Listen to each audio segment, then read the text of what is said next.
வணக்கம். தமிழன் செய்தி களம். சீர்காழி விவேகானந்தா மெட்ரிக் மேல்நிலைப்பள்ளியில் பள்ளி நிறுவனர் நினைவு நாளை முன்னிட்டு நலத்திட்ட உதவிகள் வழங்கும் நிகழ்வு. மயிலாடுதுறை எஸ்பி கலந்து கொண்டு நலத்திட்ட உதவிகளை வழங்கினார்.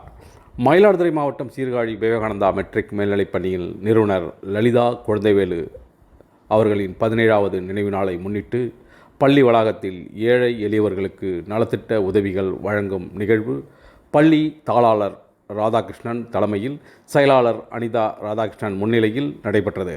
இந்த நிகழ்வில் மயிலாடுதுறை எஸ்பி மீனா கலந்து கொண்டு செல்வத்து பயனே ஈதல், இதை அனைவரும் செய்ய வேண்டும் என்று சிறப்புரையாற்றி ஏழை எளியவர்களுக்கு நலத்திட்ட உதவிகளை வழங்கினார். இந்த நிகழ்வில் ஆடுகள், தையல் இயந்திரம், தண்ணீர் தொட்டி, 3 சக்கர வண்டி, சலவை பெட்டியுடன் கூடிய வண்டி, மாவு அரைக்கும் இயந்திரம், மருத்துவ செலவிற்காக ரொக்கத்தொகை ரூபாய் 50,000 என பயனாளிகளுக்கு மொத்தம் 6 லட்சம் மதிப்பிலான நலத்திட்ட உதவிகள் வழங்கப்பட்டது. நிகழ்ச்சியில் பள்ளி ஆசிரியர்கள், ஊழியர்கள் கலந்து கொண்டனர்.